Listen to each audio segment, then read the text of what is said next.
હું રામદેવસિંહ લખુભા જાડેજા, ગામ નાની ખાખરનો રહેવાસી.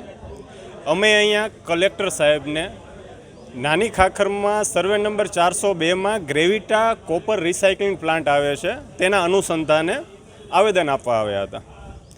આ કોપર રિસાયકલિંગ પ્લાન્ટ જે નાની ખાખરના સર્વે નંબર 402માં આવે છે તે દુનિયાભરનું ભંગાણ ભેગું કરીને આપણા ગામમાંથી એ કોપર છૂટું પાડવાના છે. જ્યારે અમે કંપનીના બોડીને મળવા ગયા ત્યારે કંપનીવાળા ખુદ કહે છે કે આ પ્રદૂષણકારી પ્લાન્ટ છે. આ પ્લાન્ટની વાર્ષિક કેપેસિટી 97,000 મેટ્રિક ટનની છે. જે લમસમ આપણે જોવા જઈએ તો પ્રતિદિન 370 મેટ્રિક ટનનું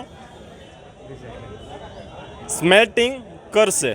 તેમાંથી કોપરમાંથી જે છૂટું પડે છે, જે SO2, લીડ, પછી ડાયોક્સાઇડ, તે અત્યંત હાનિકારક અને કેન્સરનું પ્રમાણ વધારે તેવા વાયુઓ છે.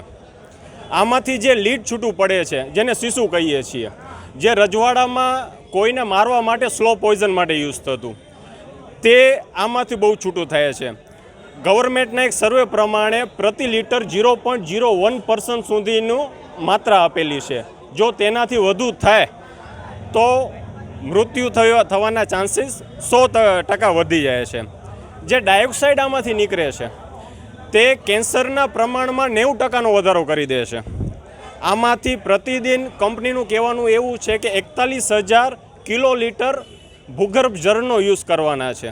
આપણું માંડવી તાલુકો કંપનીના આ સરકારી નિયમ પ્રમાણે માંડવી તાલુકો ઓલરેડી ભૂગર્ભ જળનું એટલું શોષણ કરી ચૂક્યું છે કે ત્યાં હવે ભૂગર્ભ જળની માત્રા ઓલરેડી ઓછી છે.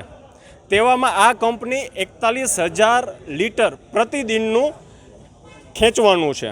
એટલે ઓલરેડી પાણીનો નાશ છે.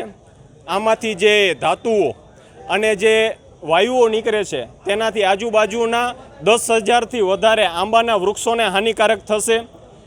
12,000થી વધારે વૃક્ષો દાડમના છે તે સદંતરપણે નાશ પામશે.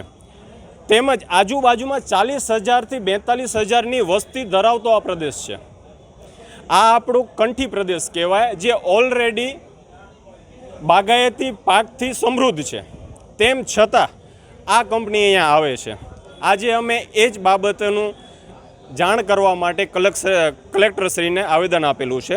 તેમજ આ પ્રમાણે આગળ વધશે કે કંપની કે કલેક્ટરશ્રી કે સરકાર આમાં કંઈ ઇન્વોલ્વ થઈને કંપની સ્ટોપ કરવાનું નહીં કરે તો ગામ તેમજ આજુબાજુના 16 ગામોના આવેદન આવેલા છે કંપની વિરોધમાં. તે બધા ભેગા થઈને ગાંધી ચિંધ્યા માર્ગે આગળ વધવાની તૈયારી બધાની છે. ગ્રામ પંચાયતે જ્યારે ઠરાવ પસાર કર્યો એ પહેલાં કંપનીએ કોઈ પણ પ્રકારની જાણ કરેલી નથી કે કોઈ પણ NOC કે કોઈ આવેદન કે કાંઈ અરજી જ નથી આપેલી કે કંપની આગળ કાંઈ વધી શકે. તેમ છતાં કંપનીએ પોતાનું બાંધકામ અને અંદરનું કામકાજ ચાલુ કરી દીધેલું છે.